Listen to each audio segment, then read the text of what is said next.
Hello everyone, welcome to my YouTube channel Jeevika teaching classes.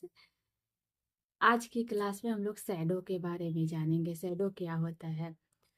जब प्रकाश के रास्ते में कोई अपारदर्शी वस्तु आ जाती है तो प्रकाश उसे पार नहीं कर पाता है और उसके पीछे एक अंधेरा क्षेत्र बन जाता है जिसे हम परछाई कहते हैं। परछाई बनने का कंडीशन क्या होता है, आइए उसको जानते हैं। ये जो हमारी प्रकाश है या लाइट, वो सीधी लाइन स्ट्रेट लाइन में गमन करनी चाहिए। और छाया ऑलवेज डार्क कलर का या कलरलेस होता है। आप पीछे देखते हैं कि छाया का जो कलर होता है वो काली कलर का होता है। किसी वस्तु का शेप का इससे पता चलता है। जब किसी सोर्स से या किसी जगह से लाइट आ रही होती है तो वहां से वस्तु की दूरी कम या ज्यादा करते हैं तब शैडो के साइज पर अंतर दिखेगा। जब ज्यादा दूर से करेंगे तो बहुत छोटी हो जाती है और पास ले जाने पर छाया की साइज बहुत बड़ी हो जाती है। शैडो ऑलवेज ओपेक या पारदर्शी वस्तु का ही बनता है। होल कैमरा क्या होता है? पिन होल कैमरा यह बिना लेंस का एक साधारण बॉक्स होता है जिसके एक तरफ बारीक छेद और दूसरी तरफ एक ट्रांसलूसेंट पारभासी स्क्रीन बटर पेपर जैसा लगा होता है।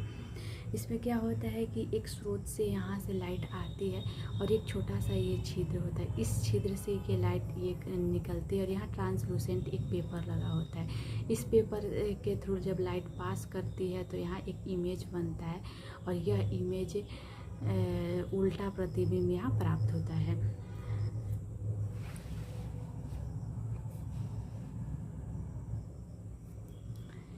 पिन होल कैमरा भी प्रकाश के सीधी रेखा में चलने के सिद्धांत पर काम करता है। इसका जो इमेज होता है वो रियल, वास्तविक, इन्वर्टेड, उल्टा, डिमिनिश, छोटा बनता है। और जो इमेज प्रतिबिंब होता है वो कलर्ड मतलब रंगीन या वस्तु का असली रंग का बनता है। आइए जानते हैं परिभाषी या ट्रांसलूसेंट किसे। कोई पदार्थ या वस्तु अपने अंदर से प्रकाश को जाने तो देती है लेकिन उसके आर पार की चीज़ें स्पष्ट साफ दिखाई नहीं देती है, उसे ही परिभाषी या ट्रांसलूसेंट कहते हैं। पेरिस्कोप परिदर्शी, इसमें जेड आकार की नली होती है जिसके कोनों पर दो प्लेन मिरर समतल दर्पण लगाए जाते हैं। दोनों दर्पण एक दूसरे के पैरेलल होते हैं और नली की दीवार से 45 डिग्री के कोण पर झुके होते हैं। ये देखिए यहाँ एक नली की तरह ये बनी हुई है। इसमें यहाँ भी एक प्लेन मिरर लगी हुई है 45 डिग्री पर, यहाँ भी प्लेन मिरर लगी हुई है 45 डिग्री पर। जब यहाँ से लाइट इंटर करेगी तो ये इस पर भी पड़ेगी और उसके बाद यहाँ से टकरा कर यहाँ जाएगी, इस पर भी पड़ेगी, उसके बाद यहाँ पास करेगी, जिससे मल्टीपल रिफ्लेक्शन होकर मल्टीपल ये इमेज बनेंगे और कॉर्नर के चीज़ को देखने में काम करेंगे।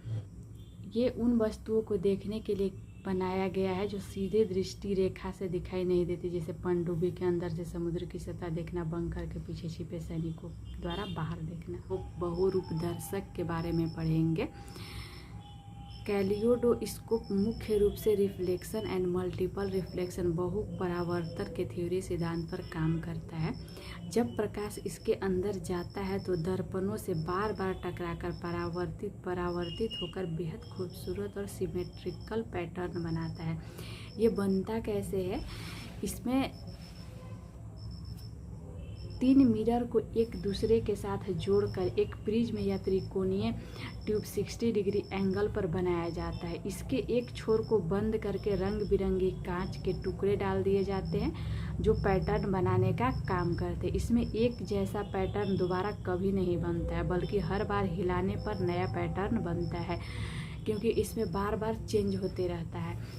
देखिए ये कैसे बनता है। ये इसमें 3 समतल दर्पण लगे होते हैं। ये 15 सेंटीमीटर इंटू 4 सेंटीमीटर के 3 प्लेन मिरर से बने होते हैं। 60 डिग्री एंगल पे बना होता है।